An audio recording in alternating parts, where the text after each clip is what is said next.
Hər birinizi xoş gördük. Bugün mən sizlərə öz şəxsi vərəqəmizdən necə öz linkimizi götürüb Instagramda, TikTokda, statusda paylaşmaq olar. Baxın, deməli mən öz şəxsi kabinetimə girmişəm. Şəxsi kabinetə girəndən sonra deməli burada mənim strukturum bölməsi var. Mənim strukturuma daxil oluruq və düşürəm buradan aşağı. Görürsünüz, burada yazır ki, deməli mənim strukturuma müstəqil qeydiyyat üçün. Baxın burada. Və həmən bu linki götürüb mən kopyalayıram və misal üçün keçirəm Instagrama.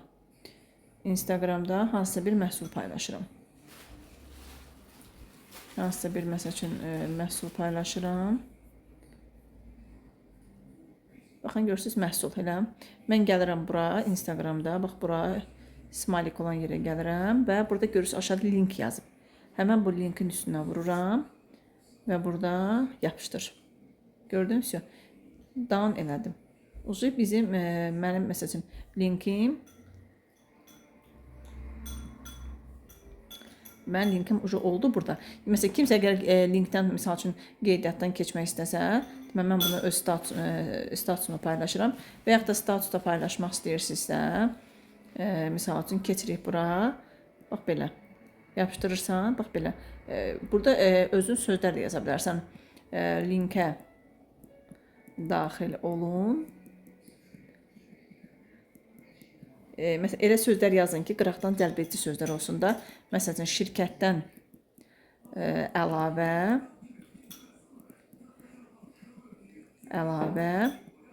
məndən də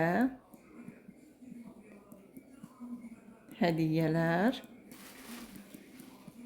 qazanın. Bax, belə bir şey yazırsınız, sonra bunu belə götürüb, məsəl üçün, paylaşa bilirsiniz. İndi mən özümdə paylaşmıram. Bunu belə, məsəl üçün, paylaşırsınız və sonra keçirik, məsələn, indi bir dənə yoxlayaq. Yoxladıq, düzdürmü? Öz səhifəmizə girdik, bunun üstünə, linkin üstünə vurduq. Yoxlamaqdan ötürü görək, düzmü paylaşmışıq. Və görürsünüz, avtomatik olaraq açıldı.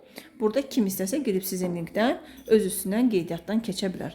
Bu qədər, çox rahatdır. Yəni siz bu linkinizi, yəni deyirəm, ətrafınızdakı dostunuza, tanışınıza, hər kəsə verib paylaşdıra bilərsiniz.